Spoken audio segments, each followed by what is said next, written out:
Hey, Dennis Hall here with Learning Templates. Just showing you a new feature of LearnDash, of xAPI for LearnDash, my plugin that records xAPI data to an LRS as well as controls learner progression through the LearnDash courses.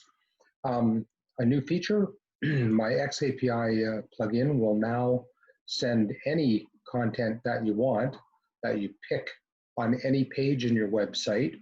We'll send this information to the LRS so you can track that people have what people have done even at the single object level in any page in your website. You might ask, well, doesn't Google Analytics do that? The answer is no, it doesn't. It tracks stuff when it's linked to something, but it's not, Google Analytics is not geared toward learning management, where an LRS is. So let's just go ahead and give a demonstration of this. So currently in my dashboard, the last item I've got is a minute ago, and it is experienced Flipbox. So let's go ahead and let's send an xAPI statement. So this is going to send a button statement. This one, I've just clicked it. It's just an image, but because I clicked it, it's going to send a statement. Here, I'm clicking on a image gallery, and I'll click on that a couple of times.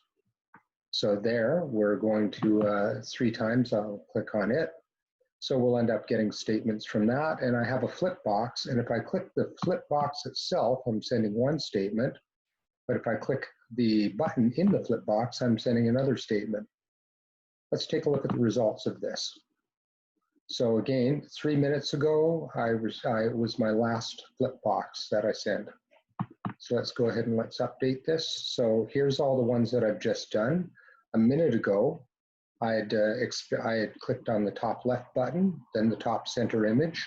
Then I clicked on the gallery 4 times. I then clicked the flip box, and I clicked the flip box button. And the flip box came back as well. So there's the records that I've just written from just within a regular web page and tracking at the object level.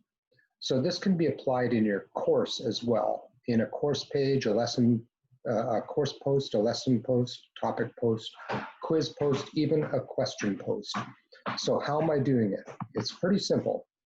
Whether you're using Gutenberg or Elementor or any page builder, the process is the same. So let's go ahead and click on this Elementor button. The only thing that I've done here, I've done 2 things, which are not that uncommon to do anyhow. I've given the button a CSS ID, and I've done a specific CSS class called send-xAPI. That's where the magic happens. Just setting these 2 items, what they do is they provide the object that was clicked on, and they send the data that is being sent. It's always going to be experienced in this case, but maybe in a future release I'll make that configurable, but we'll see. For now, so let's take a look at how I did this one here. So here we have the flip box. If I look at the flip box, it has a CSS ID and then that magic send xAPI CSS class. Now, if I want other CSS classes, I can also add those too. So maybe I have a Flipbox class. So if I have a Flipbox class, then it will be that as well. You can combine classes by simply adding them in here. So I'll just keep that the way it is.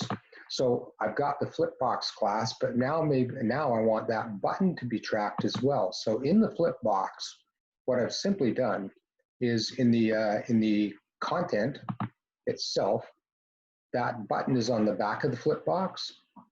And normally you can't add buttons to flip boxes, but if you go into a text view of the back, you'll see I have the button. And if you go into text view, you can actually add it in HTML format. So all I've done here, I've made an ID, which is the equivalent to the CSS ID. and I put in that magic send-xAPI, and that's all I've done. With that done, the box and the button are separately recorded to the LRS. This button here is completely an Elementor button. There's no HTML done to it at all. And the only thing I've done is in the Advanced tab of Elementor, given it a CSS ID and send xAPI. Image, same thing.